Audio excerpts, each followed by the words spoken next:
La reforma deviene pues de una reforma constitucional. Algunos estilan pues hablar de todo el antecedente, que no es otra cosa más que pues ahora sí que el tratado, el TECMEC de Tratado de Libre Comercio, donde nos obligan pues ahora sí que Estados Unidos y Canadá a hacer esta reforma que ya urgía, ¿no?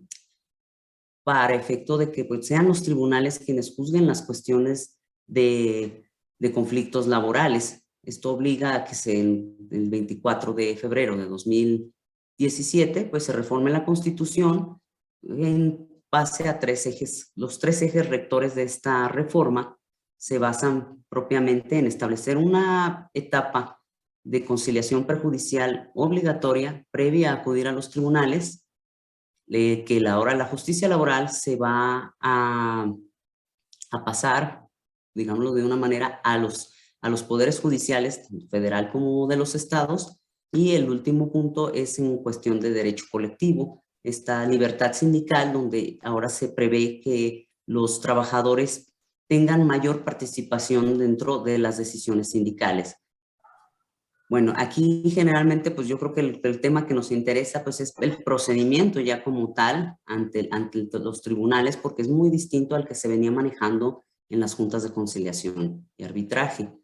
El primer punto pues es esta conciliación prejudicial obligatoria que ya se ha tratado de impugnar pues bajo este principio de que toda conciliación pues es voluntaria, pero como ya está elevada a rango constitucional, pues eso ya nos ayuda a decir, pues no, tiene que ser obligatorio.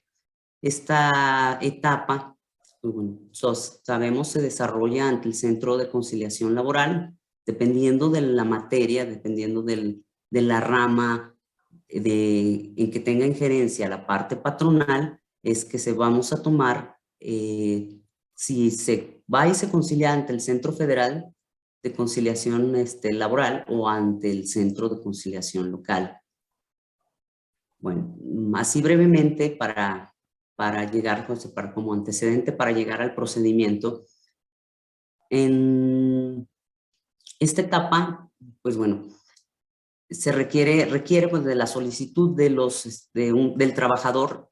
Es muy importante ese punto. El Centro de Conciliación únicamente admite las conciliaciones cuando el trabajador la solicita directamente. Aquí no va a haber la intervención del abogado. Sí se requiere que sea el trabajador quien presente la solicitud y el Centro de Conciliación le da el trámite correspondiente. Aquí su primer paso del Centro de Conciliación es establecer la competencia. De acuerdo del giro de la empresa a quien se manda a llamar, se determina si es competencia del Centro Federal o del local. Si se asume competencia, se señala fecha y hora para una audiencia de conciliación que se debe desahogar dentro de los 15 días siguientes, con citación de la parte con la que se pretende conciliar, de por lo menos 5 días. Llegada la fecha y hora de la audiencia, pues se va a verificar pues, que esté debidamente notificada la parte que se citó, que estén presentes, el trabajador tiene que estar presente por propio derecho. Aquí hubo al principio, cuando empezó a trabajar el Centro de Conciliación, algunos abogados presentaron alguna molestia porque no se les permitía entrar a la conciliación con los trabajadores.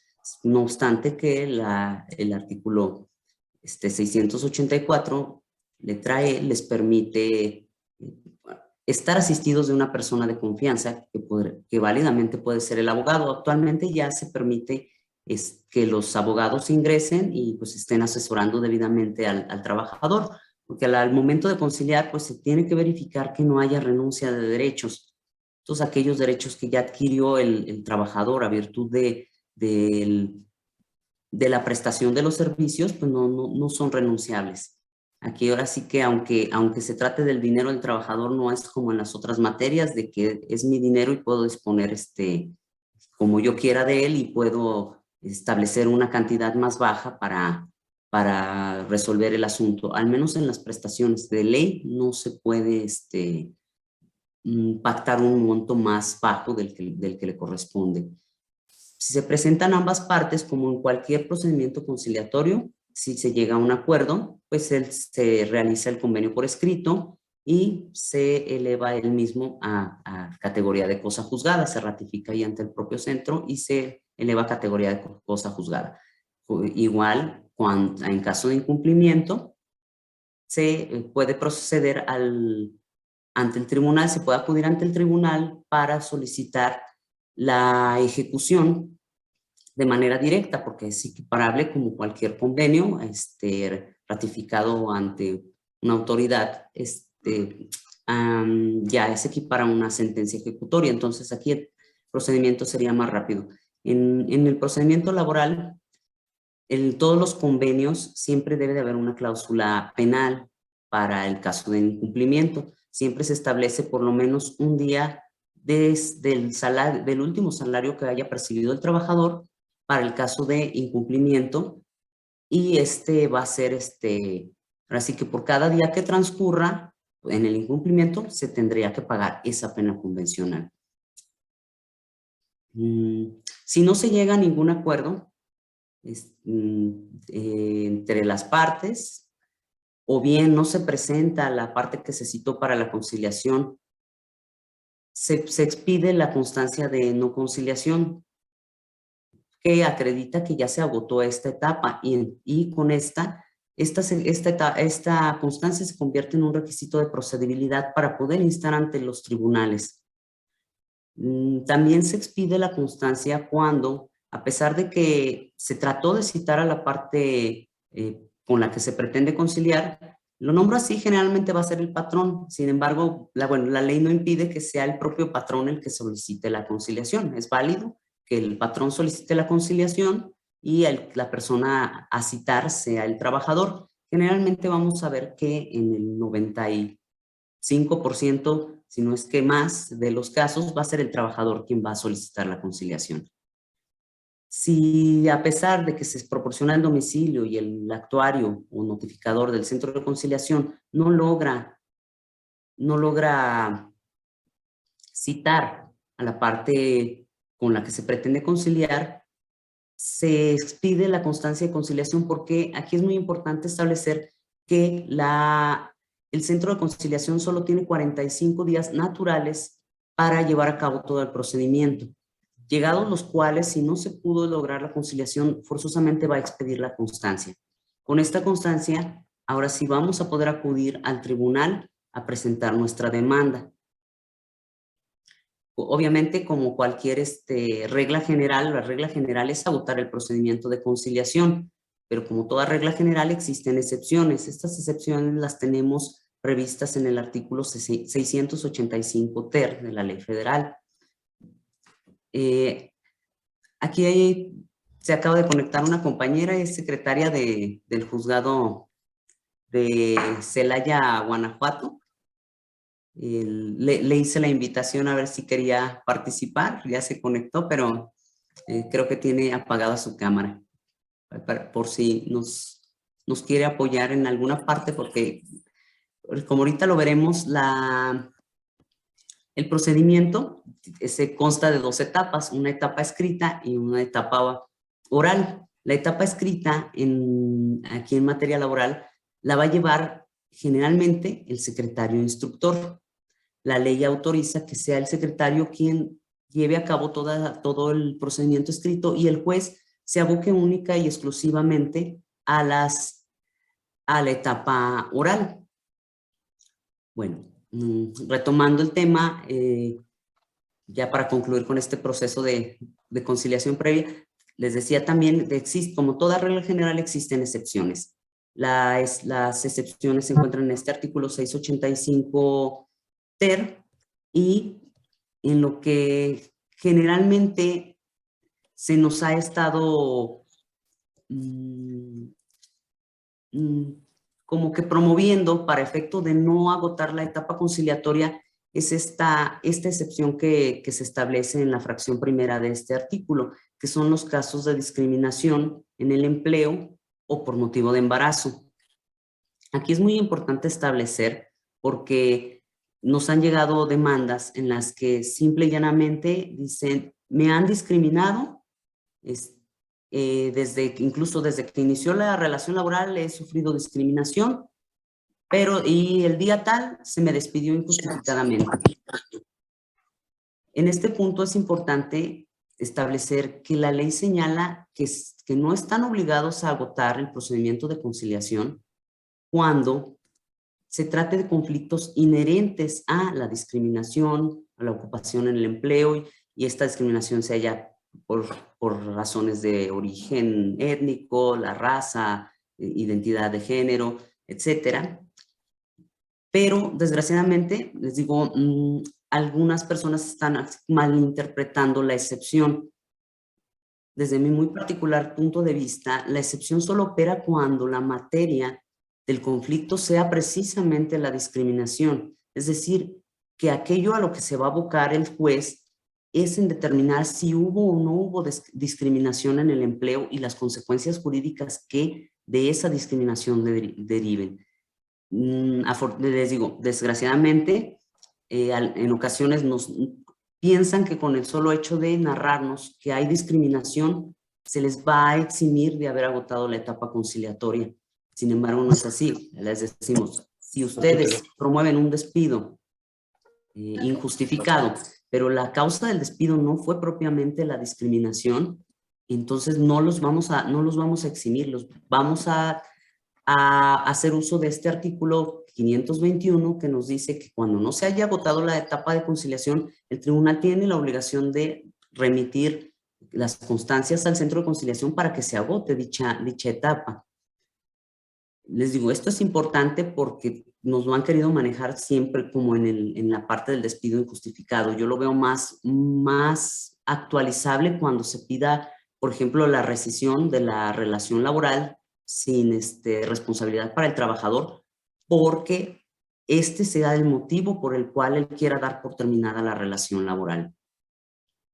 Ahí sí tendría la materia de nuestro asunto, el fondo, sería determinar si hubo o no discriminación que actualiza esa causal de rescisión. En cambio, si en un despido injustificado no fue el motivo del despido, no fue propiamente la discriminación, si se alega o no se alega, no impacta en el proceso. ¿Por qué? Porque el fondo del asunto va a ser si hubo despido o no hubo despido, y si fue justificado o no fue justificado, con independencia del acto discriminatorio que se esté alegando. Bueno, las demás excepciones son relativas a las declaraciones de beneficiarios, que no es otra cosa más que determinar quiénes son las personas que en caso del fallecimiento del trabajador les corresponde reclamar aquellas prestaciones que hubieran estado pendientes, o como en los casos de los riesgos de trabajo, de la muerte por riesgo de trabajo, a quien le corresponde reclamar esta indemnización, o en su caso a quien le corresponde acudir ante el IMSS a solicitar las pensiones correspondientes. También por ahí tenemos como causa de excepción todas las prestaciones de seguridad social, son causa de excepción a la etapa conciliatoria, porque, bueno, el IMSS no va a poder hacer como un estira y afloja en cuanto a las cuestiones de los montos de la pensión. Esos están fijados en ley y no puede conciliar les voy a dar más, les voy a dar menos. Entonces, es otra de las causas de excepción. Y también hay cuestiones sindicales, tratándose de la disputa de la titularidad de los contratos colectivos o de los contratos ley, y cuestiones ya un poquito más delicadas por la tutela de los derechos fundamentales y libertades públicas, cuando estamos en presencia de trabajos forzosos, de trabajo de menores. Ahí también son excepciones para agotar la etapa conciliatoria. Bueno, si nos encontramos en alguna de estas excepciones, o bien ya obtuvimos nuestra constancia de no conciliación, ahora sí vamos a poder acudir al tribunal. Ya tenemos el requisito de procedibilidad que a virtud de la reforma es necesario para poder instar ante los tribunales. bueno, como todo proceso, el proceso laboral va a empezar con una demanda. Me voy a abocar un poquito más a lo que es el juicio ordinario porque es el más común para la resolución de los conflictos, es el que más se va a utilizar. Ahorita a la fecha no hemos tenido muchos asuntos de huelga o de alguna controversia de titularidad de algún contrato colectivo o algo de materia colectiva. Nos ha llegado muy poco. Los juicios especiales generalmente nada más o lo más común es la declaración de beneficiarios. Y entonces pues me abocaré un poquito más a lo que es el juicio ordinario. No sé aquí si mi compañera Cecilia quisiera intervenir porque es la secretaria de instrucción, y esta parte, conforme al artículo 871, el juez la puede delegar al secretario instructor. El secretario, el juez más bien, el juez puede asumir esta parte, no está obligado a que sea el secretario instructor quien dicte las determinaciones en la etapa escrita. Sin embargo, hemos considerado que sí es importante que sí lo haga de manera exclusiva el secretario de instrucción. ¿Por qué? Porque la Ley Federal del Trabajo prevé como único recurso el de reconsideración en contra de las determinaciones que asuma el secretario instructor en la etapa escrita. Entonces, si el juez, con las facultades que tiene, asume esta etapa, automáticamente estas resoluciones quedan procesalmente firmes. No hay recurso en contra de las determinaciones del juez. Y delegárselas al secretario de instrucción, pues permite que en su momento se pueda acceder a este recurso y pues se pueda variar el sentido de alguna determinación que las partes consideren pues que no está ajustada a la legalidad.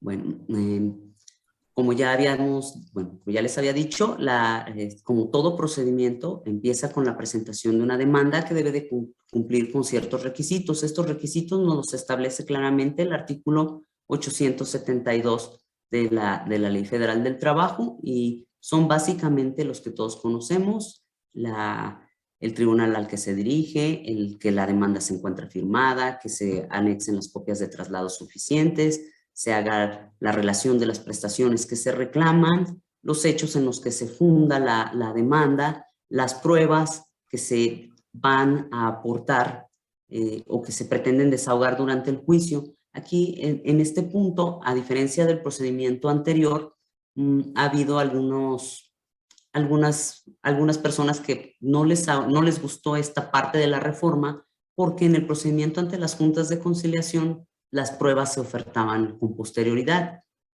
Y aquí, como hay que ofertarlas desde un principio, piensan que esto ya implica una ventaja para la parte demandada porque ya conoce cuál va a ser, ahora sí que la estrategia de la parte actora. Sin embargo, bueno, en otras materias hemos visto que esto no influye en mucho, en la materia civil, en la materia mercantil sobre todo, las pruebas se ofertan desde los escritos que fija el ITIS, entonces yo no le veo ningún inconveniente, pero sí hemos escuchado algunas quejas en cuanto a este punto en particular.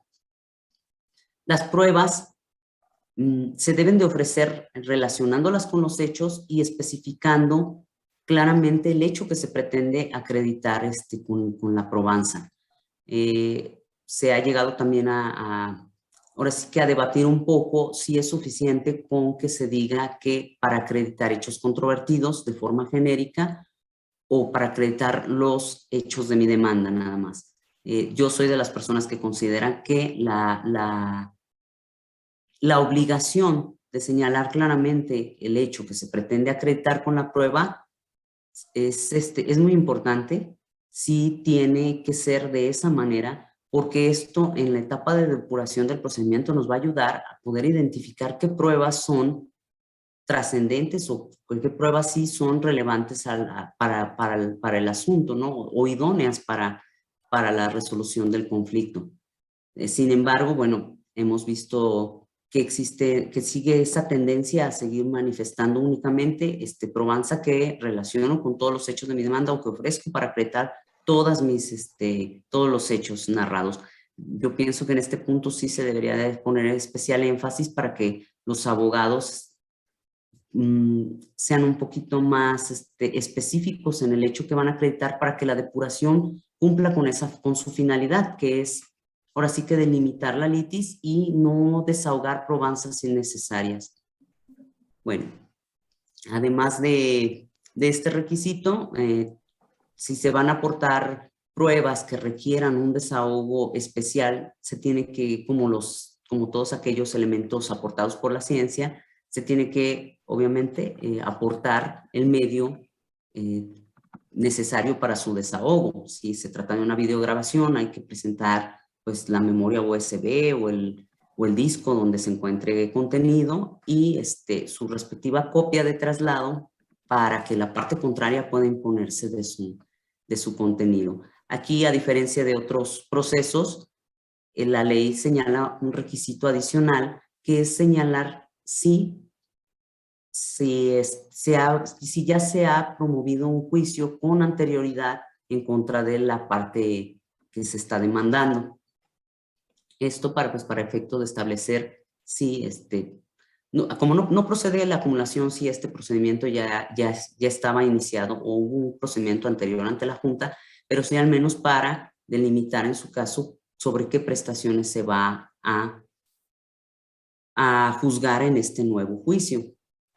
Bueno, si la demanda cumple con los requisitos de ley, pues se admite, bueno, la demanda se presenta ante la oficialía de partes laboral o bien ante la unidad receptora en aquellos juzgados en los que no exista oficialía de partes porque sean juzgados únicos.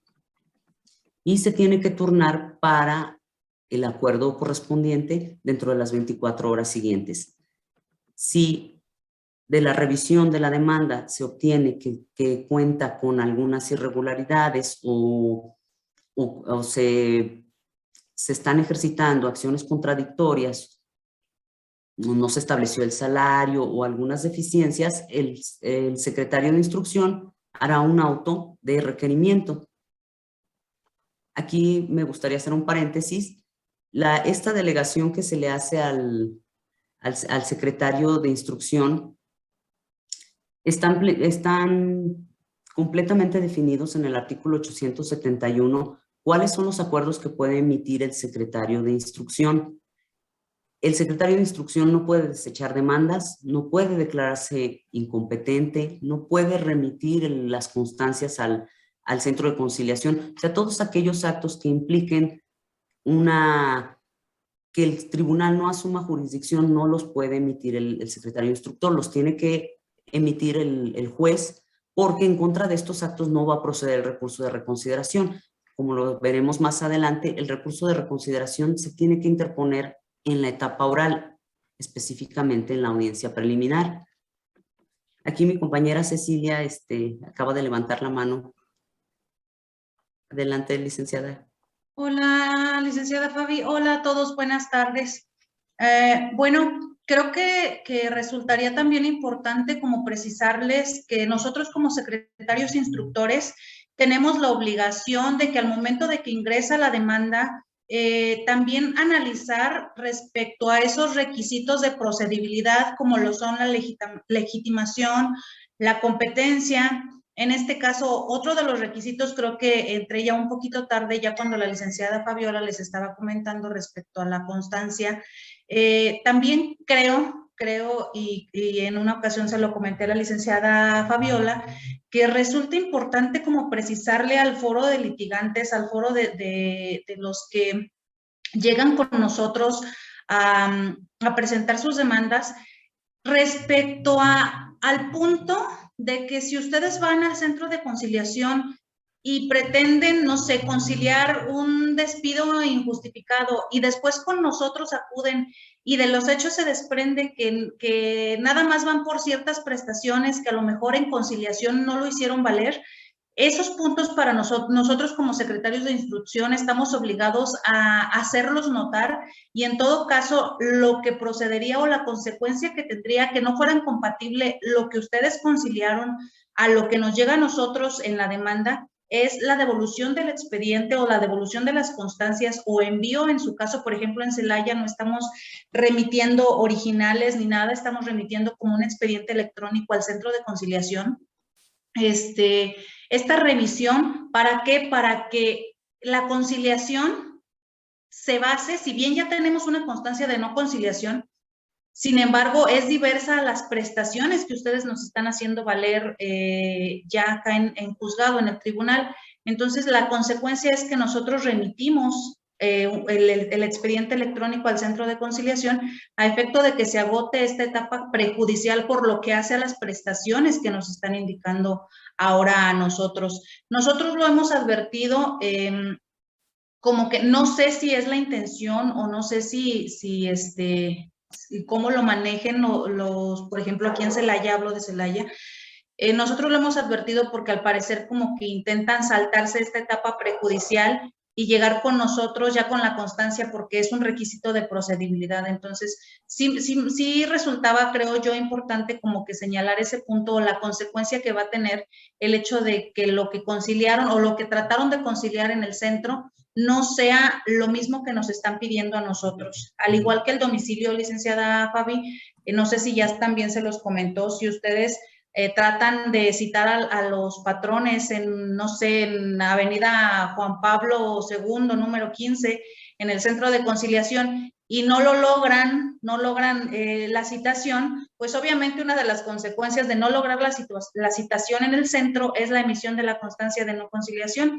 Entonces, ya con nosotros vienen y nos dicen, ay, ¿sabes qué? La empresa está en Boulevard Adolfo López Mateos, número 415, al lado de Mariscos Chava, o sea, hasta nos ponen el QR para localizar el domicilio y todo. También ahí tiene consecuencias. Nosotros como secretarios de instrucción estamos obligados a advertir todos esos puntos. ¿Y qué pasa cuando advertimos que en el centro de conciliación se dio un domicilio y en el tribunal nos dan otro? ¿Qué pasa? Hacemos lo mismo. Remitimos a efecto de que sea citado en el domicilio que ahora nos están proponiendo a nosotros. Entonces, son detallitos que si bien van pasando o vamos advirtiendo durante ya la práctica, ya durante el transcurso de la revisión de las demandas, creo y considero importante que ustedes conozcan estas consecuencias para que a lo mejor pues no les caiga de repente de sorpresa las determinaciones que estamos asumiendo en el tribunal por estos pequeños, a lo mejor, detalles, pero que consideramos muy importantes. Perdón, licenciada Fabiola, igual comentaba respecto a la personalidad, pero creo que lo va a abordar más adelante, no sé. Sí, licenciada. No, muchas gracias. Sí, bueno, les comentaba, para los que se incorporaron más tardecito, la licenciada Cecilia es secretaria de instrucción en Celaya, Guanajuato, en los juzgados laborales de Celaya, Guanajuato. Y yo les decía, bueno, esta parte que es importante porque el secretario de instrucción es el que lleva la etapa escrita. Efectivamente, hemos notado algunas inconsistencias a veces en la forma en cómo los litigantes proponen al trabajador llevar a cabo la etapa de conciliación, y sí, estos detalles los advertimos, la no coincidencia en los domicilios, porque a veces dan domicilios ficticios para que no se pueda citar al patrón, y aquí vienen y nos señalan el domicilio correcto. Entonces realmente se evitó la conciliación de una forma pues poco ortodoxa, ¿no? No está bien que se haga eso. Entonces sí hemos advertido algunas irregularidades de ese tipo, o que pretenden llamar solo a una persona y después entablar la demanda contra otras 4 y decir, es que hasta ahorita tuve conocimiento de que también eran patrones, cuando en la realidad no es así. Entonces hay que agotar el procedimiento de conciliación con todos y cada uno de las personas que se considera o se les atribuye el carácter de patrón, o con las que se quiere conciliar. Como les decía, también el patrón puede intentar la conciliación, no es exclusiva del trabajador. Y sí, efectivamente, bueno, como en todo asunto, bueno, yo ya me estaba adelantando a las irregularidades de la demanda, ¿verdad? Pero efectivamente, pues lo primero que revisamos es que esta demanda pues esté firmada, primer requisito, que la persona que promueve pues tenga su legitimación procesal, ya sea si promueve por propio derecho, mientras tenga capacidad, puede válidamente accionar. Aquí, por ejemplo, aquí en materia laboral, un menor de edad puede ejercer directamente sus derechos. Si tiene 16 años, puede ejercitar sus derechos de manera directa sin necesidad, como en otras materias, de hacerlo por conducto a quien ejerza la patria potestad. Si acude un apoderado, pues obviamente vamos a revisar, la secretaria de instrucción va a hacer esta primera revisión, porque como lo abordaré más adelante, en la audiencia preliminar, una de las etapas es precisamente hacer el análisis oficioso de la legitimación procesal. Sin embargo, pues bueno, hay una primera revisión por parte del secretario instructor de que los apoderados, quien acuda como apoderado de alguna de las partes, pues cumpla con los requisitos de ley, de conformidad con el artículo 692 de la Ley Federal del Trabajo.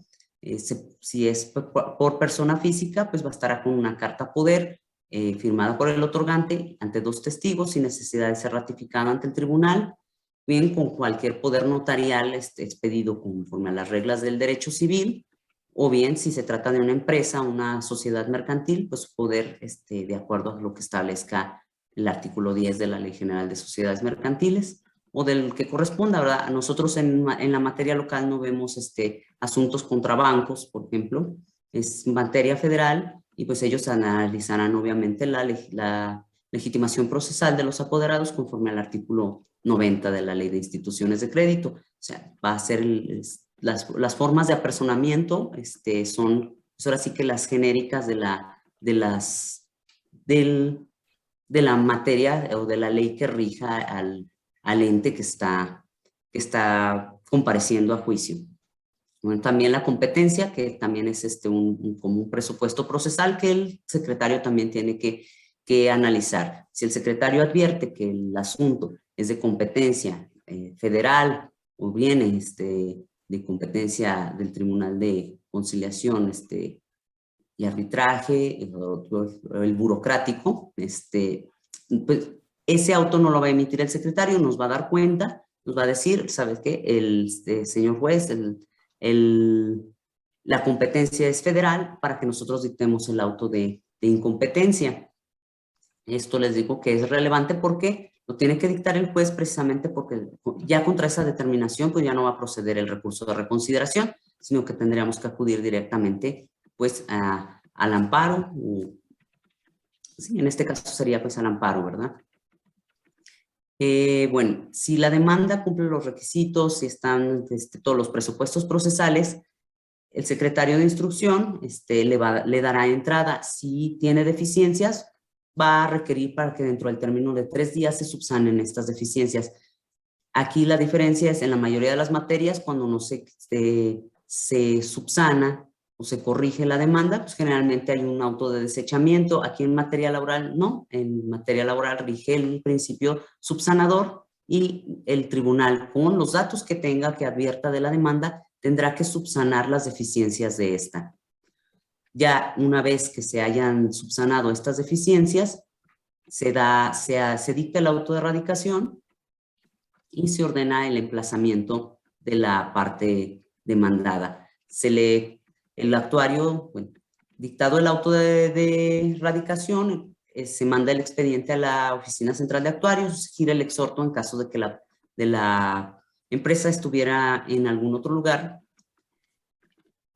para que se emplace a la parte demandada, si es aquí dentro de la jurisdicción del tribunal, dentro de los 5 días siguientes, se realiza el emplazamiento. Se conceden 15 días a la parte demandada para formular su contestación. ¿Alguien deseaba preguntar algo? No sé, es como que escuché. ¿No? Ok, perdón.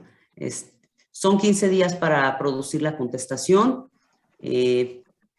igual como en cualquier otro procedimiento, existen apercibimientos a la parte demandada para el caso de que no acuda a contestar dentro del término concedido. En este caso, en esta materia, son que se tengan por ciertas las peticiones, o sea, se consientan las peticiones que hace la parte actora, que se pierda el derecho a ofrecer pruebas, salvo algunas excepciones que marca la ley, como serían las pruebas supervenientes, o un caso muy específico que señala la ley que sí se pueden ofrecer pruebas, aunque no se haya contestado la demanda, siempre y cuando se ofrezcan antes de la audiencia preliminar y sobre 3 puntos específicos. Cuando se quiera acreditar que no se tiene la calidad de patrón, cuando no son ciertos los hechos que se narran, o sea, son falsos los hechos que se narraron en la demanda, o cuando no se tiene la calidad de trabajador.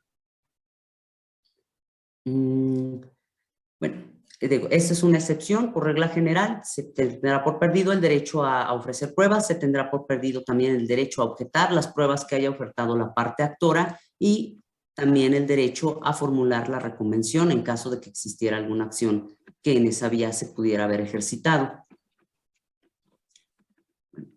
Si se contesta la demanda, igual la demanda debe de referirse a todos y cada uno de los hechos, hacer una contestación de todas, referirse a todas las prestaciones que se hubiesen reclamado. Se deberá pues, acreditar la personalidad. Aquí en materia laboral hay que recordar que siempre se busca que las partes estén debidamente asesoradas. De hecho, es una imposición del artículo 685 bis de la Ley Federal del Trabajo, que el tribunal incluso está obligado a verificar que las partes estén debidamente asesoradas, y en caso de que no sea así, pues exigirles que no hagan el nombramiento de apoderados o asesores que sean licenciados en Derecho o abogados o pasantes con carta debidamente expedida y vigente por la autoridad competente. Una vez hecha la contestación, pues pasamos a dar traslado a la parte actora sobre esa contestación, las pruebas que hubiera aportado, para efecto de que produzca la réplica. Le vamos a conceder 8 días para formular su réplica. Aquí es muy importante establecer, no hay un criterio aquí definido entre las diversas regiones que integran el sistema laboral aquí en el Poder Judicial, porque aquí en León estamos asumiendo el criterio de que la réplica, la vista para formular la réplica y la contrarréplica se hacen por medio de lista. Por ello, los abogados deben de estar muy atentos a las emisiones de los acuerdos, porque las vistas para nosotros se realizan por medio de lista, porque no están contempladas como una notificación o como una resolución que deba de notificarse de manera personal conforme al artículo 742 de la Ley Federal del Trabajo. Sin embargo, he escuchado los criterios, no sé cómo lo están haciendo allá en Celaya, licenciada Ceci, pero creo que Irapuato está haciendo Irapuato sí está haciendo las vistas por lista. Creo que ustedes de Celaya las hacen personales, ¿verdad, licenciada Cecilia? Así es, la notificación la hacemos de forma personal. Sí, nosotros tomamos, bueno, los titulares tomaron ese criterio y así lo estamos manejando. Bueno, sus razones tendrán, creo que lo que ellos manifiestan es pues la importancia o la trascendencia del acto, ¿verdad? De que hay que pronunciarse sobre esta contestación y pues que lleva implícita una pérdida de derechos o una preclusión de derechos en caso de que no se formule la réplica. Nosotros consideramos que no es una actuación que sea de las que deban de notificarse de manera personal, y por ende aquí las estamos haciendo por lista para efecto de que, bueno, los litigantes pues estén atentos a esta circunstancia. Sí, Lice, sí. Bueno, básicamente nuestro argumento, sí, aparte de la importancia que tiene el notificarles de forma personal o de que creemos que debe de ser así, es básicamente el establecimiento del artículo 739. Si bien la notificación o el tipo de auto o determinación no está contemplado en el artículo 742, si no mal recuerdo, que habla de las notificaciones personales, lo cierto es que el artículo 739 nos señala que aun y cuando las determinaciones se notifiquen por lista, si las personas, en el caso del buzón electrónico, si las personas tienen señalado un buzón electrónico, se les realizará en ese buzón, además de notificarles por lista, se les realizará de forma electrónica a través del buzón al que ustedes acceden, a través de Oficialía de Parte Civil. Entonces, independientemente, bueno, sí, aparte, un punto muy importante, la pérdida o la importancia que tiene de esa notificación, lo que también nosotros argumentamos en el caso de Celaya, es la concatenación que hicimos respecto a esos dos artículos, 739 y 742, que si bien no está contemplado como personal, lo cierto es que el 739 sí nos impone a nosotros como tribunal el realizar la notificación por lista y al buzón electrónico. Así es, entonces es el criterio que nosotros, Celaya, hasta el momento tenemos. Tengo por ahí entendido que compañeros de Irapuato creo que también lo están notificando de forma personal. No recuerdo bien cómo lo están materializando, pero por lo menos yo lo que les puedo compartir es ahorita de la región de Celaya y que es el criterio que se asumió. Bueno, ya ellos tienen sus argumentos. Sí, licenciada Lupita, dígame. Perdón, me incorporé tarde. No sé si ya comentaron cómo están manejando esta parte del buzón electrónico, porque se indicaba, si mal no recuerdo, que en al presentar la demanda o en su caso la contestación, el tribunal asignaría un buzón electrónico a cada litigante. No sé si están considerando ¿cómo lo están manejando? Sí, como en materia civil, yo tengo un buzón electrónico y no sé si en materia laboral puede generar uno también así un buzón electrónico y señalar desde la demanda o desde la contestación ese buzón para que se reciban ahí las notificaciones, y si están haciéndolo como duplicando, porque a mí no me queda tan claro si es nada más a través del buzón o también en un domicilio físico.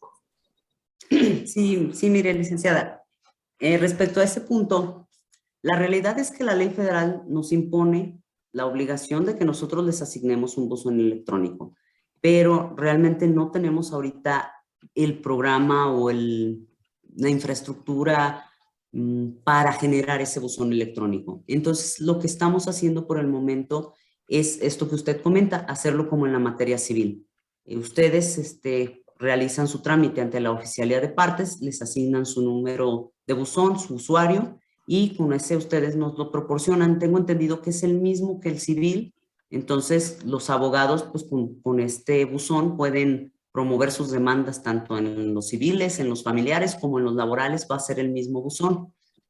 Sí, desafortunadamente no tenemos ahorita para estarles asignando un buzón a cada parte, sino que tenemos que hacerlo vía que ustedes nos apoyen generando su buzón y nos lo proporcionen para el caso de que ustedes quieran que así se les hagan las notificaciones.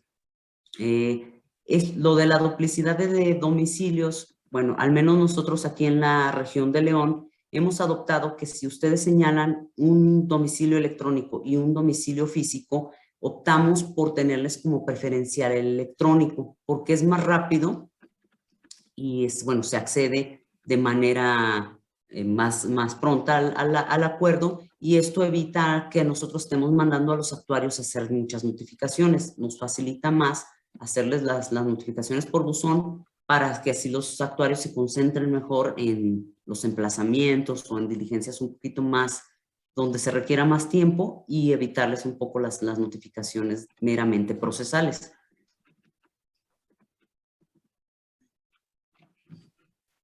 Bueno,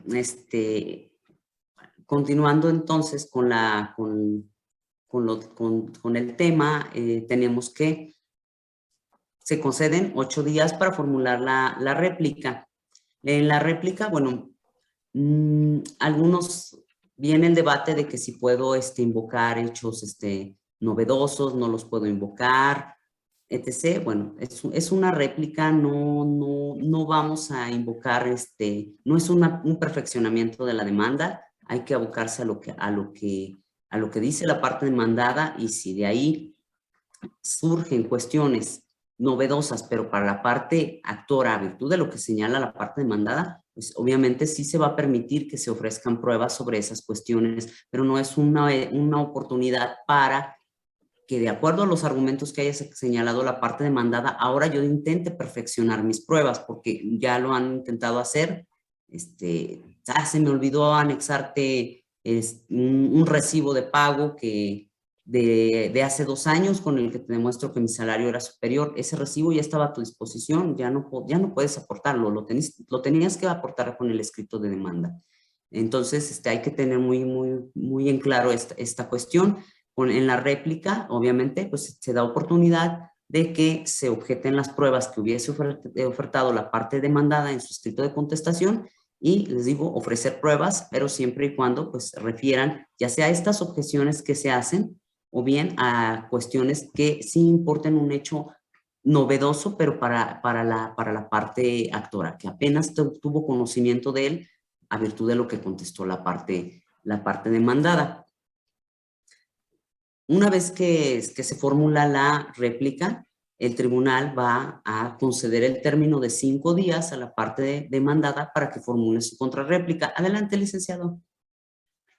Yo precisamente en relación a eso de la réplica, la contrarréplica, que es muy laboral, no es de lo civil, al menos no en mi experiencia, estoy confundidísimo. Además, porque el artículo, el 873, cuando habla de la réplica, habla también de la ampliación de la demanda. Entonces, yo estoy ahí perdido. Lo que yo había entendido es que la réplica es para formular observaciones, alegaciones, creo que así decía el término, sobre el escrito de contestación de demanda, para objetar pruebas y para ofrecer pruebas, pero para acreditar las objeciones a la prueba. Así lo entendí yo. Sin embargo, en la parte final de este artículo del 873, no me acuerdo cuál, dice, cuando de la contestación de la demanda surjan hechos novedosos, dice, que no hayan sido conocidos por el actor al formular su demanda, podrá ampliar la demanda. La ampliación de la demanda forma parte de la réplica, se maneja como algo aparte, incluso con término genérico aparte a lo mejor, o qué rollo. Y luego, si yo amplío la demanda ahí, mi contraparte contesta la ampliación en la contrarréplica, estoy perdido. Sí, es que en ese punto es, así como usted lo dice, la réplica nada más tiene por objeto como que fijar algunos detalles, o sea, es pronunciarse sobre la contestación para poder ahora sí que delimitar algunas cuestiones de la litis. Si de esto surgen hechos novedosos, aquí hay dos maneras. Se puede formular la ampliación si es que existe algo que usted pudiera tener que hacer valer. No sé, ¿qué se me ocurriría? ¿Qué podríamos ampliar? ¿Hechos? Los hechos, pues posiblemente, a lo mejor también las prestaciones. Si lo que usted desea ampliar, o sea, sí constituye una ampliación a la demanda, no sé, por alguna cuestión de, estábamos alegando, no sé, un accidente de trabajo, por decirlo así. Estamos alegando un accidente de trabajo surge una cuestión novedosa de la que yo no tenía conocimiento,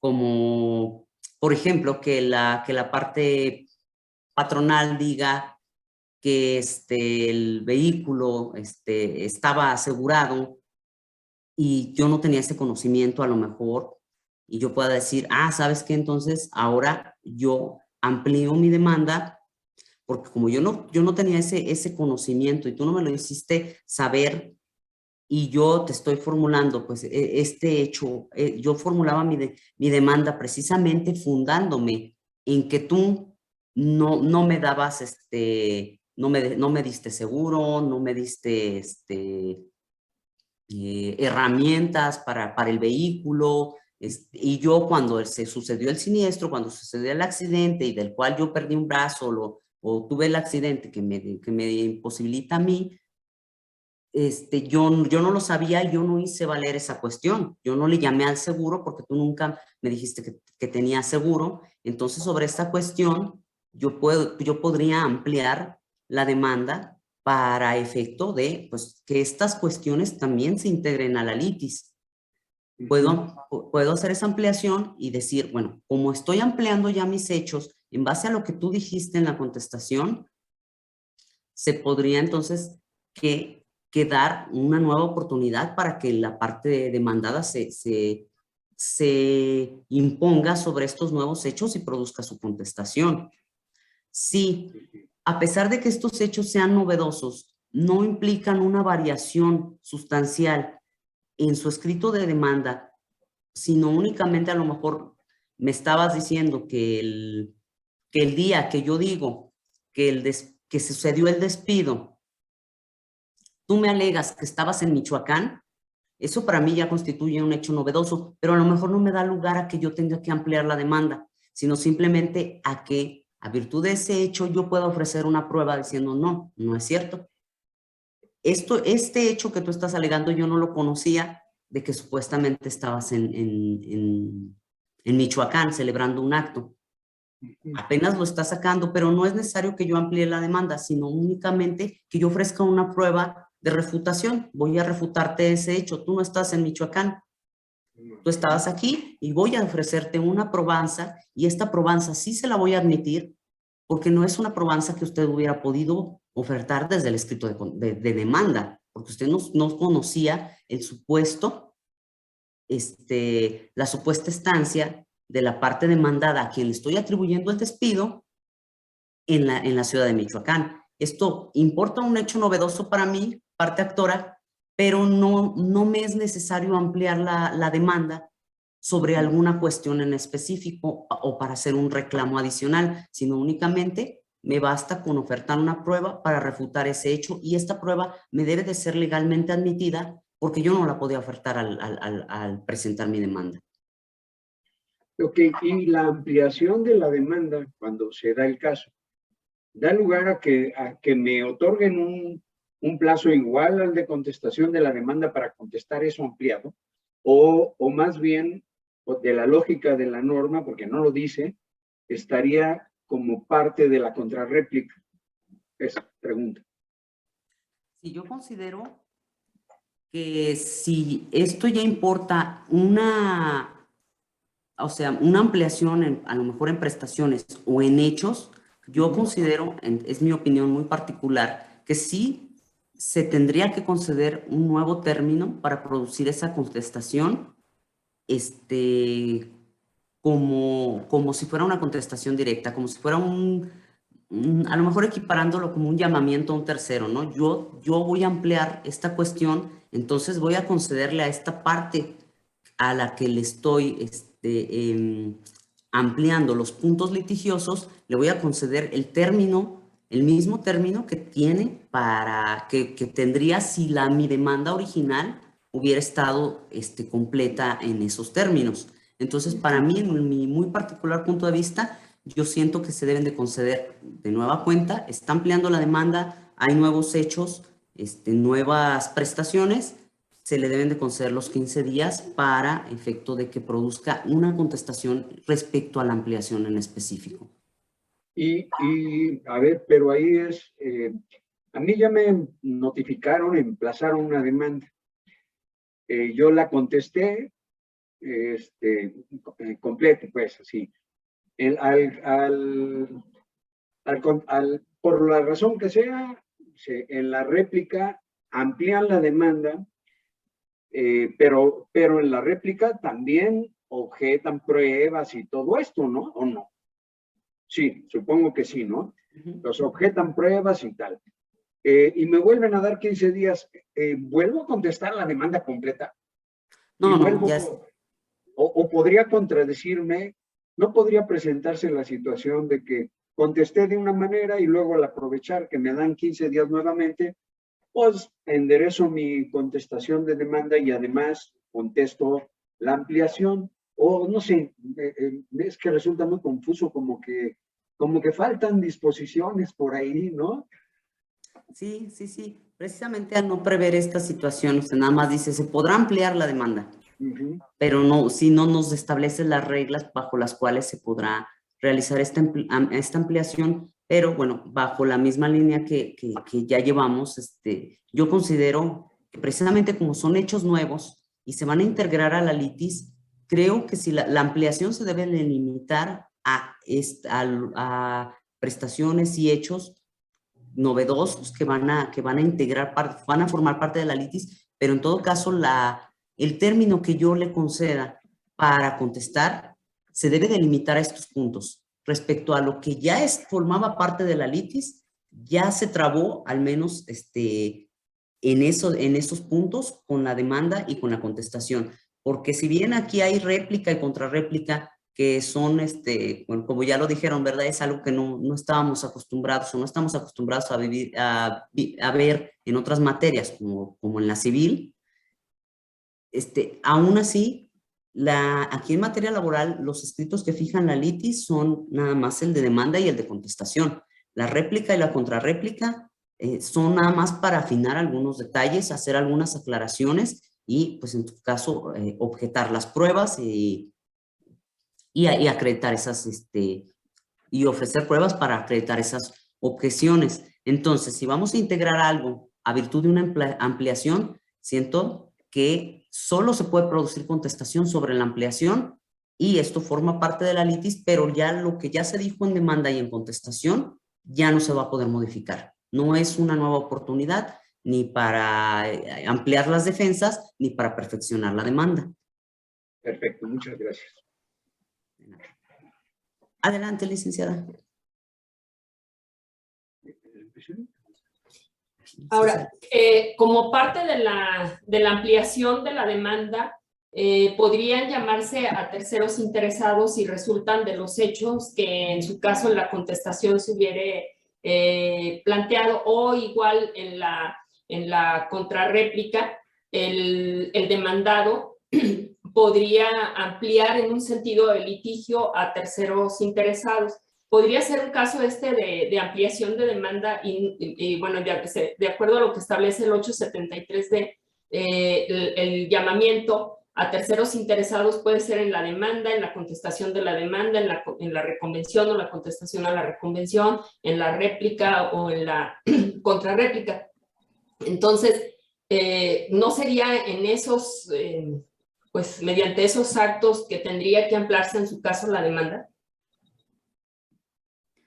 Sí, efectivamente. O sea, bueno, es que el supuesto que manejaba el licenciado Molina era cuando de la contestación surgían hechos novedosos y ahí la ley sí nos al ampliar la demanda.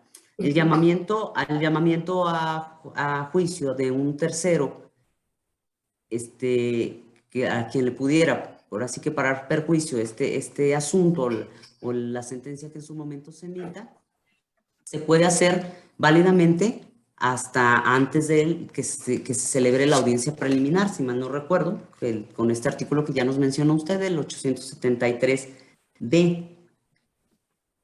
Y obviamente, pues, cumpliendo con los requisitos que establece dicho numeral, que se justifique su llamamiento. Nos ha tocado que nos quieren en algún asunto se emplaza a partes específicas, a personas específicas, y estas niegan la relación laboral y han querido pues hacer el llamamiento a quien resulte responsable. Entonces decimos, es que ¿cómo lo justificas? El llamamiento a terceros, para mí, desde mi muy particular punto de vista, tiene que ser de persona específica. Tienes que claro. ¿a quién les va a parar perjuicio este asunto y lo tengo que traer a juicio? Sin embargo, sí me ha tocado de, ¿sabes qué? Ya me negó la relación laboral, entonces llama a quien resulte responsable. No, no. Tiene que ser persona específica porque me tienes que justificar su llamamiento, me tienes que decir las razones por las cuales es necesario integrarlo aquí a la relación jurídico-procesal. Entonces, sí, efectivamente, lo puede hacer en la contestación, en la réplica, en la contrarréplica, incluso minutos antes de la audiencia preliminar, porque el artículo así lo establece. Antes de la audiencia preliminar, si usted minutos antes llega con su promoción diciendo, tengo una persona tercera interesada o que tengo que llamar a juicio, ese es el momento. Sí, ese sería el momento. Ok. Hasta antes de la audiencia preliminar. Sí, perdón, otra cuestión. Espero no desviarme mucho del planteamiento que estaba haciendo Gustavo, pero ¿qué criterio están manejando para la contestación o las manifestaciones que pueda hacer el tercero interesado? Porque si mal no recuerdo, hay un artículo previo, el 600 y algo, 700 y algo, que establece 10 días, y este último del 873D establece 15 días. ¿Qué plazo tendría el tercero interesado? Porque me parece que ahí hay una contradicción. Sí, ya habíamos notado esa contradicción. Si este llamamiento sucede dentro del juicio ordinario, vamos a aplicar este artículo 873D y le vamos a dar los 15 días que establece este artículo. Y en los demás procedimientos, pues ya nos iríamos a esta regla general, que sería de los 10 días. O sea, si el llamamiento me surge de un juicio especial, entonces en ese caso al tercero solo le concederíamos los 10 días. Este artículo, como 873D, está así como que explícito o específico para el procedimiento ordinario y que generalmente se va a dar en este tipo de procedimientos, porque el procedimiento más común es el ordinario. Entonces, generalmente vamos a estar aplicando este artículo, que serían 15 días.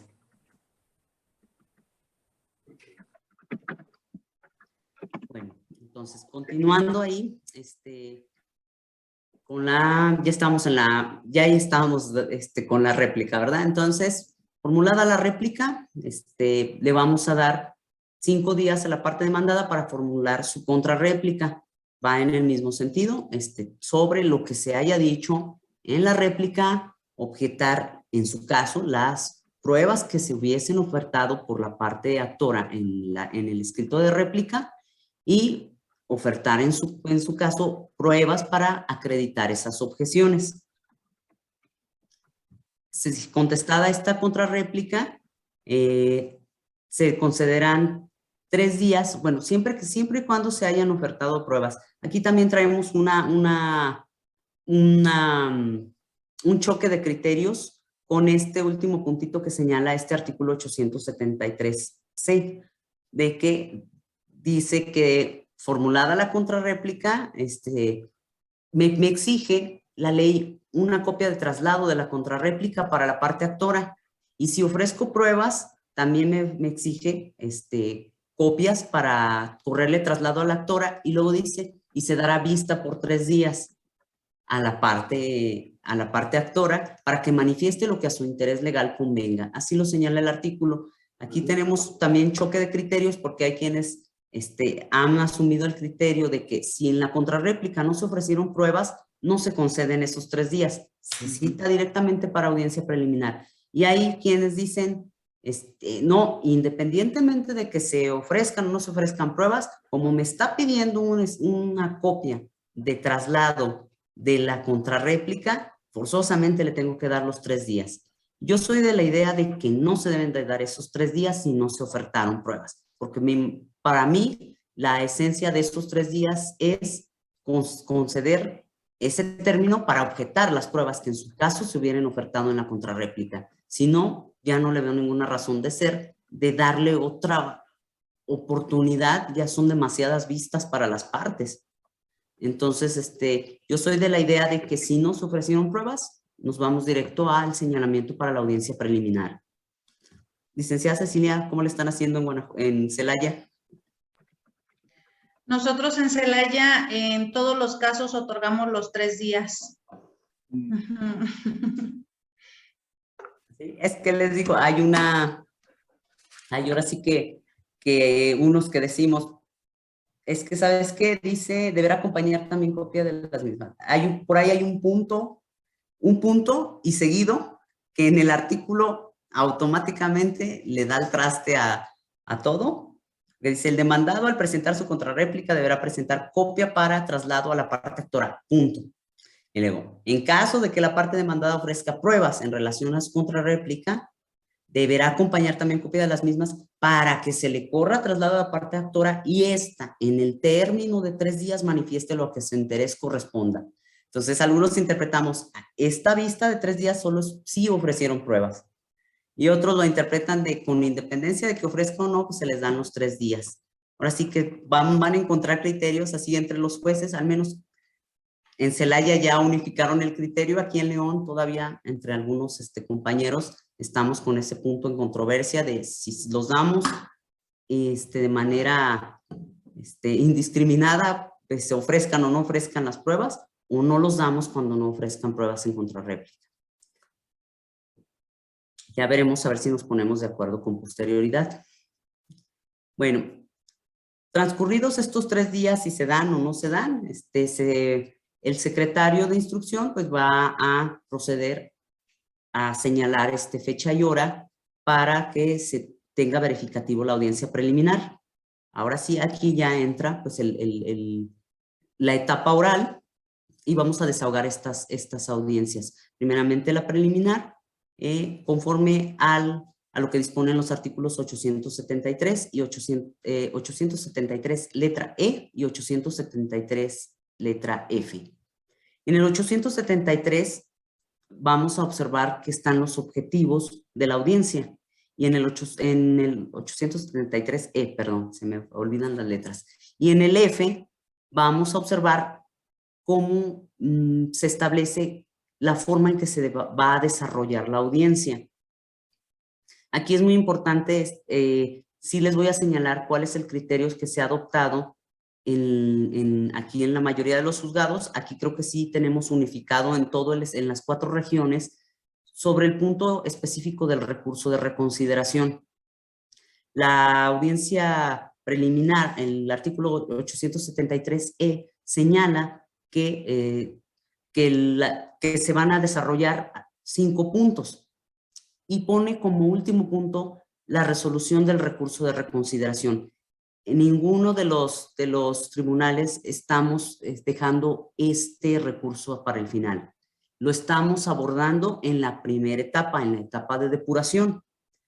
Lleva obviamente tiene una razón lógica, porque si el acuerdo del secretario instructor se revoca o se reconsidera, que es aquí el recurso de reconsideración, se reconsidera lo que él haya establecido, si lo hago hasta el último, pues me va a echar abajo todo lo que hubiera actuado en la audiencia preliminar y pues no es lógico.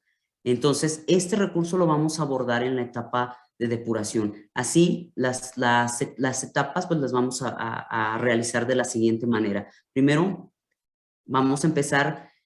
Primer punto, pues las partes tienen que comparecer por sí mismas o por conducto de sus apoderados. Si comparecen por sí mismas, forzosamente tienen que estar asesoradas por licenciado en Derecho, abogado o pasante con su carta debidamente vigente y expedida por autoridad competente. Es decir, nosotros vamos a procurar que las partes estén debidamente asesoradas. Obviamente, tratándose del trabajador, si llega y no está asesorado, pues hay que llamar a la Procuraduría de la Defensa del Trabajo para que lo asesore.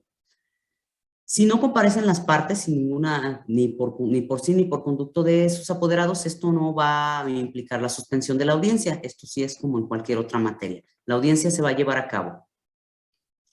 Entonces, empezamos con la primera etapa. En la primera etapa vamos a estudiar de manera oficiosa la personalidad de las partes, la legitimación procesal. Entonces, aunque el secretario de instrucción ya haya emitido algún acuerdo donde hubiera reconocido esta personalidad, el juez está facultado para realizarlo de manera oficiosa, un análisis en la etapa, en la audiencia preliminar, y puede incluso pues, determinar que, a pesar de que el secretario hubiera reconocido la personalidad de la parte demandada, una vez revisado el poder, si no cumple los requisitos legales, en ese momento el juez puede válidamente desconocer esa personalidad y tener, con las consecuencias que ello conlleve, puedo tener por no contestada la demanda porque la persona realmente no tenía personalidad. Adelante, licenciado Carlos. Gracias, muy amable. Bueno, mire, aquí sucede una condición bastante curiosa, porque en el estado de Jalisco, el artículo 2207 del Código Civil, cuando establece los requisitos para otorgar poderes, ¿sí? Señala su párrafo, si no recuerdo, segundo, que en el caso de poderes generales para pleitos y cobranzas, cuando el apoderado no sea abogado o licenciado en Derecho, tendrá que suscribir cualquier tipo de promoción judicial, salvo algunas que indique específicamente de jurisdicción voluntaria, algunas cosas así, conjuntamente con un licenciado en Derecho. Y esto, bueno, me lleva a mí a dos cuestiones. La primera de ellas es, normalmente los poderes en toda la República se otorgan bajo los parámetros del Código Civil Federal. Dice, poder que se otorga de conformidad con el artículo 2454, si mal no recuerdo, del Código Civil Federal para pleitos y cobranzas, más el de la legislación del estado en que se otorga, y luego dice, y sus equivalentes en toda la República, ¿sí? Y esto me conlleva a mí a que, bueno, si yo estoy en Jalisco, puedo ya considerar que la legitimación para comparecer mediante apoderado en un asunto de la legislación local, me queda claro que tendría que suscribir el apoderado, que no es abogado, conjuntamente con un abogado, ¿sí? Pero el caso de la Ley Federal del Trabajo, en caso del juicio de amparo, porque por ahí hay una tesis de que los poderes que se otorgan en el estado de Jalisco tendrían que suscribirse conjuntamente la demanda de amparo con un abogado. Pero si fue otorgado el poder de conformidad con la legislación federal, y este es un asunto en el que se va a aplicar por jurisdicción concurrente legislación federal a través de órganos del Estado, su criterio o el criterio del tribunal sería, cuando el poder fue otorgado en el estado de Jalisco, ya hace referencia a que se otorga en los términos del 2207 más la legislación civil federal, se requerirá en el procedimiento laboral la acreditación o la suscripción simultánea de la demanda o de la contestación de la demanda conjuntamente con un abogado titulado. Yo considero que no. Aquí vamos ahora sí que a la materia propia en la que estamos en derecho laboral. Y vaya, vamos a procurar siempre eso, y sobre todo si quien otorga el poder es el trabajador. Vaya, no vamos a como que a ponerle requisitos extras o requisitos que puedan mermar su derecho de defensa. En este caso, si él otorga el poder y no se, en Jalisco, y no se suscribe con este dato adicional, yo creo que basta con que exista la manifestación de voluntad del trabajador de otorgar ese poder. En este caso, como va a ser en testimonio notarial en escritura pública, ya el notario dio fe de que fue su voluntad otorgar este poder, y por ende yo creo que este requisito ya sería como que excesivo para efecto de asegurar la debida defensa del trabajador, porque al final de cuentas aquí en materia laboral vemos que el poder es un poder simple, o sea, es nada más el otorgante ante dos testigos, e incluso por ahí creo hay tesis que dicen que si falta la firma de un testigo, mientras a mí juzgado me dé indicios de que sí fue la voluntad del trabajador otorgar ese poder, puedo prescindir de la firma de ese segundo testigo.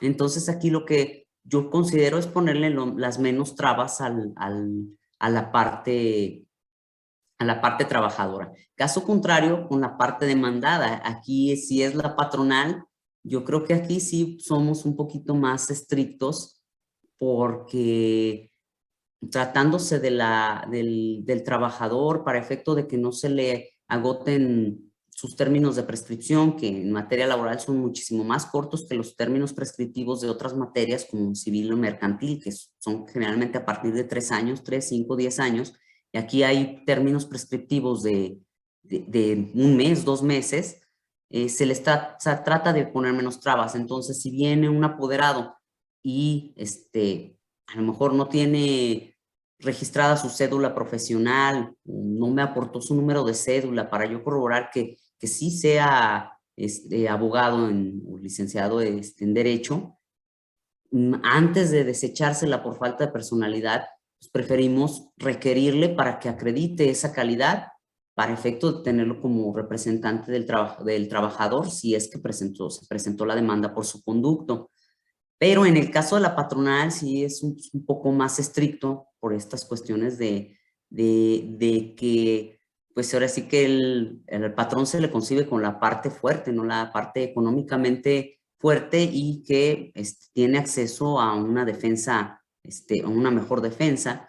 Entonces ahí sí podríamos ser un poquito más estrictos en cuanto a la revisión de los poderes que se pudieran otorgar a favor, por la parte patronal.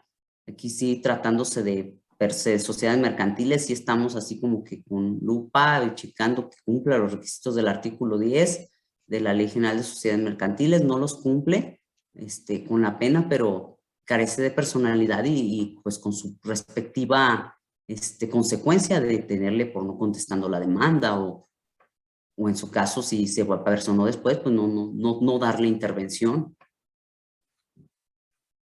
Gracias.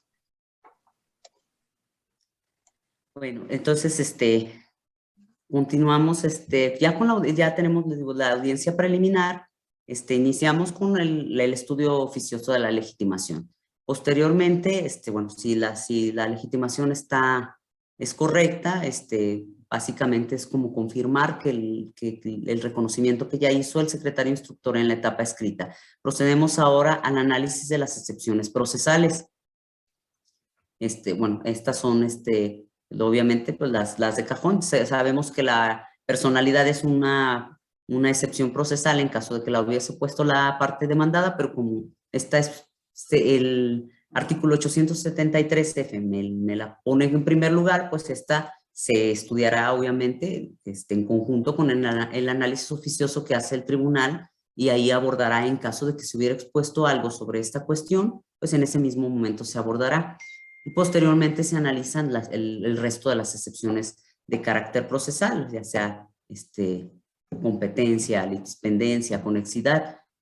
Todas estas se abordan en este momento, y es aquí donde nosotros estamos estableciendo que, una vez analizadas las excepciones procesales, sea en este momento en el que se pueda promover el recurso de reconsideración.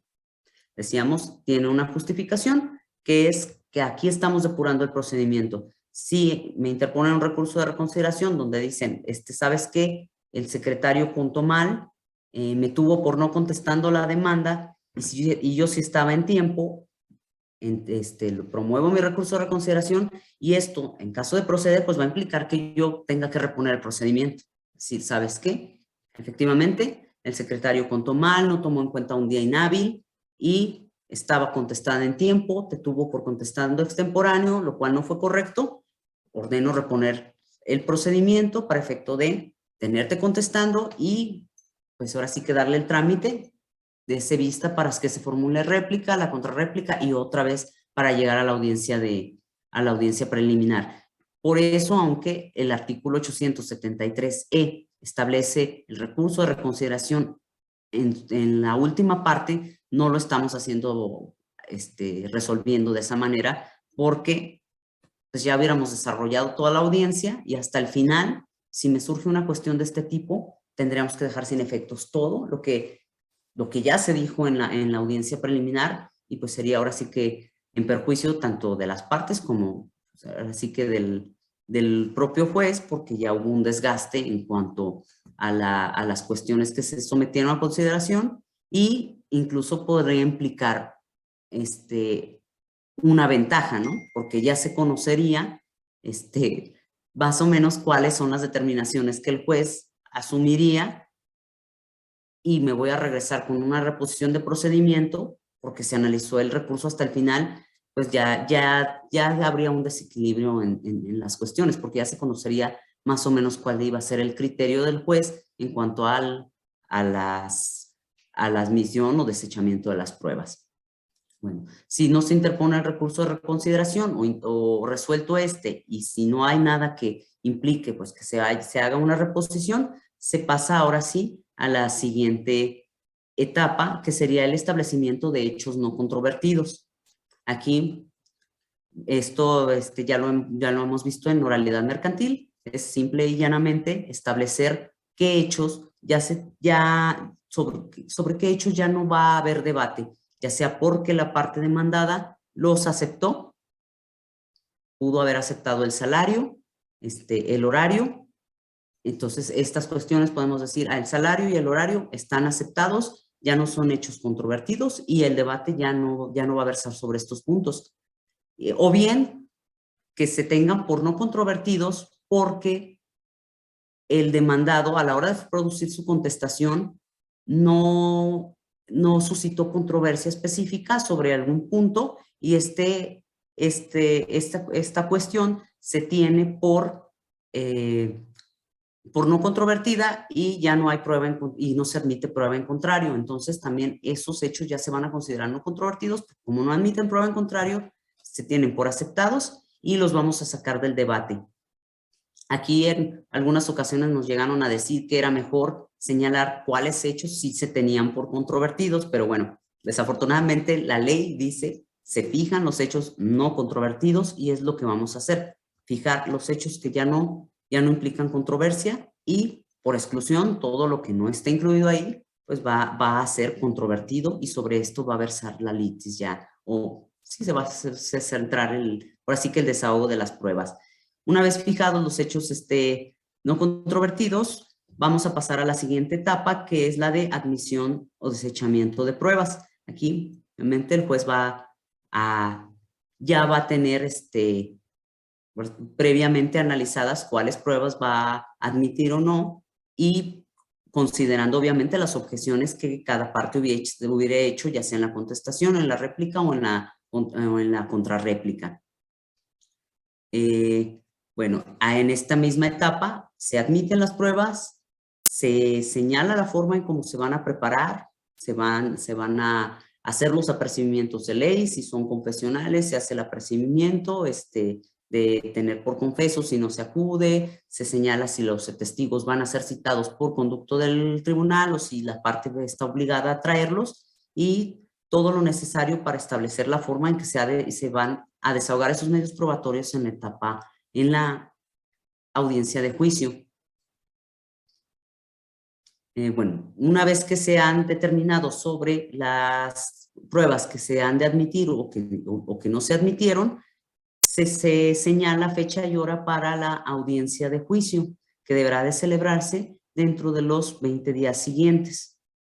Eso creo que no lo dije, ¿verdad? Cuando dijimos que se señalaba fecha para la audiencia preliminar, perdón, omití decir que la audiencia preliminar se tiene que celebrar dentro de los 10 días siguientes al auto en que se en que se señala, en que se fija la fecha y hora en que se va a llevar a cabo. Por lo que hace a la preliminar, digo, a la audiencia de juicio, son 20 días. Aquí la licenciada Cecilia ya por el chat ya nos hizo su acotación de que efectivamente nosotros aquí en León, el auto que está citando audiencia preliminar lo estamos notificando por lista. ¿Por qué? Porque tampoco está dentro de los que prevé el artículo 742 como personales. Tengo entendido que en Irapuato las vistas para formular réplica contra réplica las hacen por lista, pero el auto de citación a la audiencia preliminar sí lo hacen, sí lo notifican de manera personal. Aquí en León no. Aquí en León el auto que cita para audiencia preliminar lo estamos notificando por lista para que estén atentos ahora sí que a los acuerdos que se emitan. Y pues no se les vaya a pasar la fecha y hora de esta audiencia. En el caso de la audiencia de juicio, pues como en las demás materias de oralidad, estaban obligados a presentarse a la preliminar y si no se presentaron, todas las determinaciones que en esa audiencia se asuman se tienen por notificadas a las partes. Esto incluye a la fecha y hora para el desahogo de la audiencia de juicio. Llegada la fecha de la audiencia de juicio, pues esta pues, básicamente tiene por objeto desahogar todas y cada una de las pruebas que se hubieran admitido ahora sí que prefiriendo o procurando de que se desahoguen primero las del actor y posteriormente las del demandado. Esto no impide que, como en otras materias, ¿verdad? Que en ocasiones preferimos que las confesionales se desahoguen primero, por ejemplo, ¿no? Primero la del actor, luego la del demandado, aunque el actor hubiera ofertado otras probanzas por cuestiones a veces de celeridad o de que ya tenemos aquí a las partes y pues de una vez pues, escuchar su confesión o lo que tengan que decir. Se desahogan las pruebas y bueno, una vez que se desahogan, el secretario va a levantar o va a certificar más bien, no va a levantar certificación porque está en audiencia, va a certificar que ya no existen pruebas pendientes por desahogar. No obstante esta certificación que hace el secretario, el juez tiene la obligación de conceder el uso de la voz a las partes para que manifiesten si efectivamente ya no existen pruebas pendientes por desahogar. Puede ser que el secretario, o cualquier persona es humano, pueda decir que ya no hay pruebas y alguna de las partes diga, está pendiente por recibirse un informe o está pendiente por una prueba, oiga, acuérdese que mi testigo está enfermo y usted me iba a señalar nueva fecha para dentro de 10 días para desahogar ese testigo, yo ya le había acreditado y ya me están certificando y pues no, me va a causar un perjuicio. Entonces se les concede ese uso de la voz para efecto de que ustedes también se manifiesten si efectivamente ya no hay pruebas pendientes por desahogar. En el caso de que ya no haya pruebas pendientes por desahogar, el juez va a conceder el uso de la voz a las partes para que formulen sus alegatos. Esto de una manera breve y concisa. No sé cuánto tiempo han determinado en otras regiones. Aquí estamos pensando en 5 minutos, se nos hace suficiente para cada parte, pero igual a lo mejor es dependiendo ahora sí que del cúmulo de pruebas y de la materia en litis que pudiéramos determinar un tiempo mayor. ¿Iba a comentar algo, licenciado Carlos? Sí, muchas gracias. Bueno, dos cuestiones. Una cuestión que tiene que ver con la sustitución del órgano de prueba. Sí, tengo 2 experiencias en juicio oral. Una de ellas es, yo ofrezco en un juicio oral mercantil a un testigo, de acuerdo con la ley mercantil, tengo la obligación de señalar el nombre del testigo, su domicilio y la posición de si yo lo voy a hacer comparecer o me requiero que el tribunal me auxilie. En este caso, el testigo fallece en el ínter en que se generó la audiencia preliminar y la audiencia de juicio, el testigo fallece de COVID. Y bajo esa circunstancia, cuando llega la audiencia de juicio, de hecho, inclusive desde antes por vía escrito le planteé al juez que el testigo haya fallecido, acompaño el acta de defunción y el juez me dice pues que se va a resolver en la audiencia, ¿no? Reserva el acuerdo. Y en el acuerdo dice el juez que no ha lugar porque la ley no establece la posibilidad de sustitución de testigos. Esa es una. Otra, también de sustitución, pero en este caso de perito. Yo designo a un perito y este perito en el ínter en que era la época que todavía se aceptaba cargo de perito en los juicios mercantiles, en el ínter acepta trabajar para la Procuraduría como perito y la ley orgánica de la ahora Fiscalía, antes Procuraduría, prohibía que realizaran otra actividad distinta a la docente. Entonces, había una condición de impedimento. En esta circunstancia, primero, son causas ajenas a la voluntad de las partes.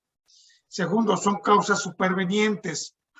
Para el caso del juicio laboral, el criterio de sustitución es permisible o no es permisible, o es permisible para el trabajador, pero no para el patrón, dada la suplencia de la deficiencia a favor del trabajador. ¿Es cuánto? Muy bien. Bueno, mire, ya le había adelantado sobre esta cuestión de la forma de ofrecimiento de las pruebas. Como, bueno, el tiempo, ya creo que ya nos fuimos muy de largo, ¿verdad? Pero bueno, espero que esté valiendo la pena. No me quise meter mucho, o más bien no me quise meter ahora sí que a los requisitos de cada una de las pruebas, porque pues vaya, yo creo que para eso se necesita toda una sesión, porque las pruebas tienen como que muchas implicaciones.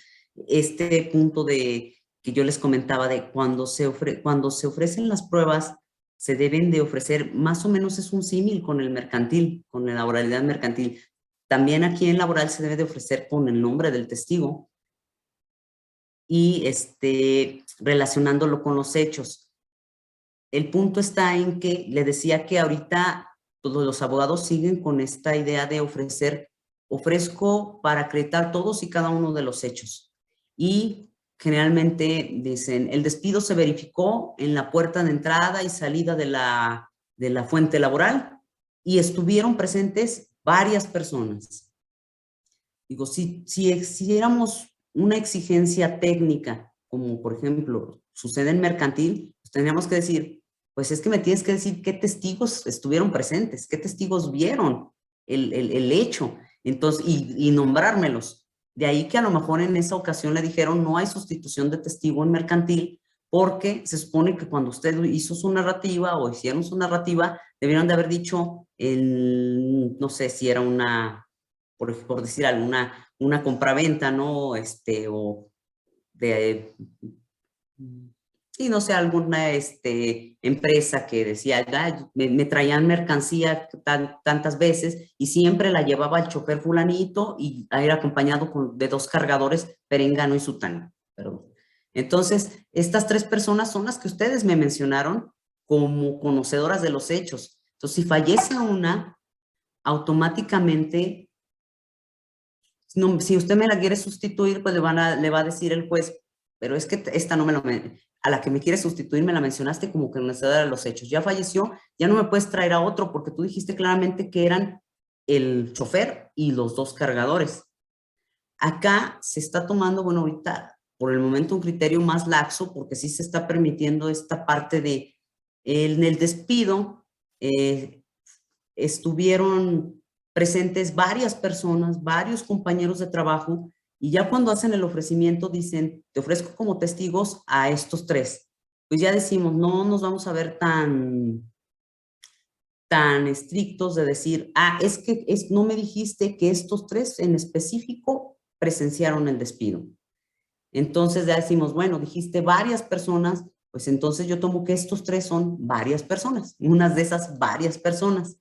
Aquí a lo mejor yo diría, sí es posible sustituir un testigo, pero siempre y cuando de veras haya una causa suficientemente justificada. Para mí, aquí en materia laboral, si me dijeran, ¿sabes qué? Acaba de fallecer una de las personas que eran mis testigos, yo sí permitiría una sustitución. Y sobre todo, sí, al momento de analizar la demanda, yo advertí que dijo, fueron varios testigos los que presenciaron los hechos y te ofrezco estos 3. ¿Por qué? Porque cabe la posibilidad de que efectivamente sean testigos fidedignos o idóneos, ¿no? Pero si hubieran mencionado, como en el caso del mercantil, si hubieran dicho, ah, el día del despido estaban presentes 1, 2 y 3, y se me muere uno o por X y razón no puede venir, yo ahí ya sí diría, no se puede permitir la sustitución porque fuiste muy específico en decir quiénes observaron los hechos y por ende, si tú me traes a otra persona, esa persona ya tengo la presunción de que no estuvo presente. Su atesto a mí no me va a traer nada o no me va a aportar nada y a ti tampoco nada te va a favorecer. En el caso de los peritos, aquí en materia laboral, los peritos los designa el tribunal. Aquí sí no va a tener problema en cuanto a la sustitución. Los peritos, aquí la pericial está contemplada por un perito único y el tribunal es el que lo va a designar. Si bien las partes van a poder traer personas que los asesoren para efecto del desahogo de la pericial, no están obligados a aceptar cargos. O sea, el día de la audiencia de juicio, si se admitió una pericial, usted válidamente puede venir con una persona y si esa persona no llega y se encuentra otro perito, otro profesional que lo pueda asesorar en ese momento, pues véngase y ayúdeme porque van a desahogar una pericial y yo no sé, quiero que usted me asesore si el perito que la va a desahogar, pues está bien o está mal. Entonces, sobre la pericial no tendríamos problema. Sobre la testimonial, le digo, ya sería de acuerdo a las circunstancias particulares del caso. Bueno, y ya estamos en los alegatos. Se va a conceder un término breve para que las partes produzcan sus alegatos. Aquí también es muy importante establecer que aquí sí opera también el principio de preclusión. Si le concedemos el uso de la voz a la parte actora y formula sus alegatos en 3 minutos y luego la parte demandada sí se agarra sus 5 minutos, pero dice cosas que la parte actora no previó, no me puede decir, ay, oiga, me quedaban 2 minutitos, me los regresa para poder formular más alegatos porque ahorita él le dijo algo que ya no me gustó. No, ya quedó, ya precluyó su derecho, le di 5 minutos. Si usted los agota todos, qué bueno. Si no, ya no se puede, ahora sí que reintegrar el tiempo. Es una sola ocasión para rendir alegatos para cada una de las partes, debiendo, si gustan, agotar todo su tiempo y si no, pues en lo que puedan producir sus alegatos. Una vez que se han producido estos alegatos, pues vamos a declarar cerrada la etapa de juicio y se procederá a dictar sentencia. Bueno, aquí en esta cuestión generalmente, pues lo que se va a hacer es, si las cuestiones en conflicto y las pruebas desahogadas permiten que la sentencia se dicte ese mismo día, lo que se está haciendo es decretar un receso por el tiempo suficiente pues, para poder hacer esta redacción de la sentencia.